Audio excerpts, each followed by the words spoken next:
It is no longer news the economic situation of Nigeria, from the hike in fuel price to the cost of living, especially for the common man on the street who has to take home 18,000 naira minimum wage or even less, in spite of how expensive everything seems to be now. So Prof, what's your take on this? And I beg you to please come down to our level so that my viewers will understand what you're saying. That is what you get when the hobo pejoratively hobnobs with the hobgoblin. Nigerians have been bamboozled, razzle-dazzled, razzmatazz politically. Then I ask myself this rhetorical question. Is it not the same man who wept over the rulership of this country in 2011? Is it not the same man whose political enemies never wanted us to vote in 2015? Where I said he was supercalifragilisticexpialidocious. I'm sorry, sir, but you got me lost, and I'm sure my viewers are lost too. Can you please break it down? Supercalifragilisticexpialidocious is a way of saying the president was fantastic. Oh, thank you. But his political enemies said he was suffering from what I describe as new mono ultra microscopic silicovolcanoconiosis. Professor. Yes. It's a word that is supposed to be called silicosis, meaning a lung disease. But in search for the longest word in the dictionary, they pep it up to become a 45-letter word, which is pneumono ultra microscopic silicovolcanoconiosis. Thank you. Yes. That is what they said he was being attacked of. But we insisted. We voted him. He got victory.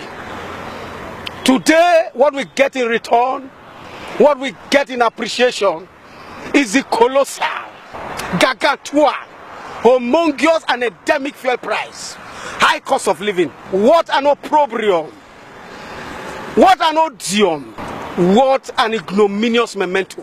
That even at the barbituration of the so much acclimatized rebarbative subsidy orchestrated by the anomalous cabal, how did they arrive at 145 naira per liter? How much was this subsidy per liter?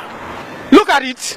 In 2012, the same subsidy evacuation and barbituration was condemned by a scrupulous, fastidious, puritanical, boisterous, energetic, and a routine-tooting Governor Adams Oshomole, who was once the voice of the masses, but today, for party affiliation, sentiments, for political somnambulism and malocclusion, he has chosen to remain close-mouthed, reticent, taciturn, uncommunicative, and unforthcoming, meaning he has kowtowed in their poll.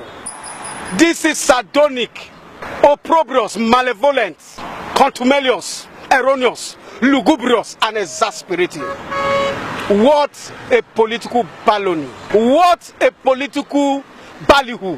What a political bunkum, balderdash and hogwash. At this point, I will borrow the words of the great sesquipedalian, logomanian Ikodomigodo of Edo State, that it is crystal clear, like the biblical Mene you've seen, that this administration has no blueprint on socio-economic matters.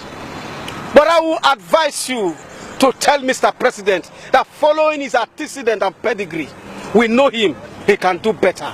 Tell him to do better. But at this point, we will not kowtow in their poho. Thank you.